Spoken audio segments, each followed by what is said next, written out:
Naka-jackpot ba ang bago ng ex mong narcissist? Kung ito yung iniisip mo dun sa bago ng ex mong narcissist, hindi ka nag-iisa.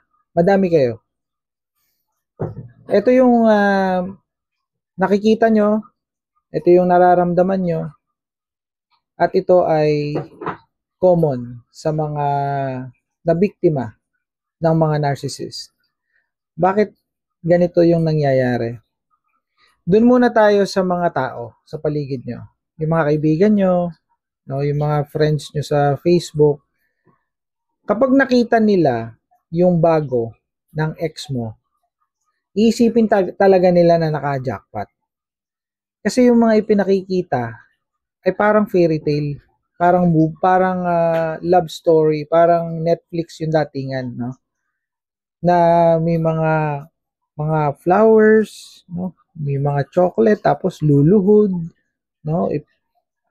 Ipopost sa social media na may ganong video, no? O kaya ay may mga regalo, ipopost sa social media at papakita na sila ay pumupunta sa ibang bansa, no? Sa mga sweet na mga lugar, kung mayaman, pupunta sa Paris, no? Sa Prague,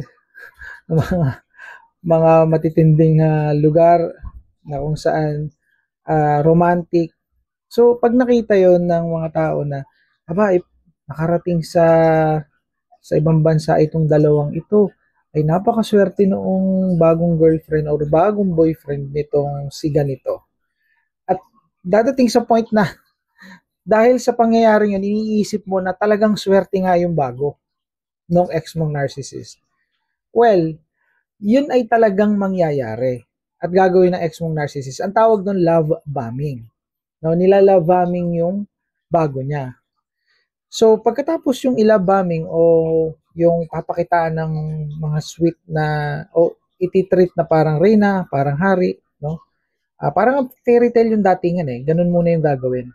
After nun, ang kasunod nun, pagkailang buwan, parurusahan na yung babae o yung lalaki. So sa una, talaga, akalain ng mga tao na naka-jackpot. At pwede mong isipin din na naka-jackpot nga yung ex, yung bago na ex mo. Ganun yun. Pero ito yung malupit. No? Hindi naka-jackpot yun. Yung bago ng ex mo. Bakit? Kasi kung ano yung nangyari sa'yo, no, mauulit lang yun dun sa bago.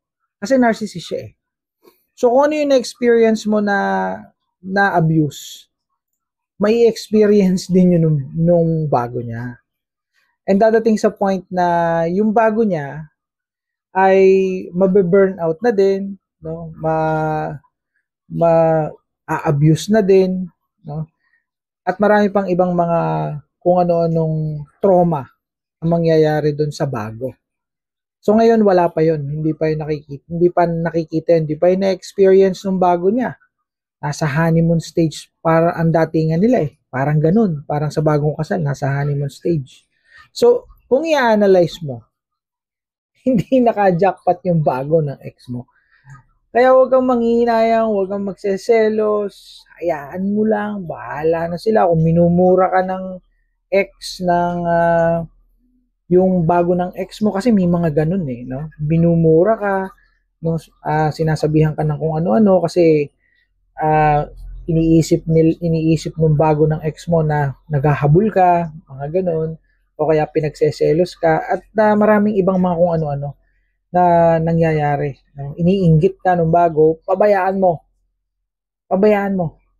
Huwag mo nang pansinin, cut communication, huwag mo nang tingnan sa social media, i-block mo na, huwag ka na makipag-usap sa ex mo, huwag ka magpaloko, huwag ka magpabola. Tapos yung bago niya, huwag mo rin kausapin. Kung kinakausap ka, kino-communicate ka, huwag. Hindi naka-jackpot yun. Ayun, ang takeaway ko dito, hindi naka-jackpot yung bago ng ex mo dahil kung ano yung naranasan mong abuse, yun din ang mararanasan niya na abuse. Kung iniisip mo na mamahalin niya yung bago niya ng lubusan, kumbaga ay iniisip mo na magiging maganda yung treatment dun sa bago kesa sa'yo, hindi yun ganon. Hindi ganon ang narcissist. It's the same treatment na gagawin kung ano yung ginawa sa'yo, yung same treatment, yun din yung gagawin doon. So, do you think naka-jackpot yun? Hindi yun naka-jackpot. Minalas yun. Okay? And ikaw ang naka-jackpot. Bakit ikaw yung naka-jackpot? Kasi wala ka ng sakit sa ulo. Wala ka ng isipin. Wala nang nang-aabuso sa'yo. So, meron ka ng peace of mind and makakapag-focus ka na sa iyong self-improvement, self-growth, no, sa self-care mo. Magiging maayos na yung buhay mo. Kaya ikaw yung naka-jackpot, hindi yung bago ng ex mo. Kasi wala na yung perwisyo. See you in my next content. Bye for now.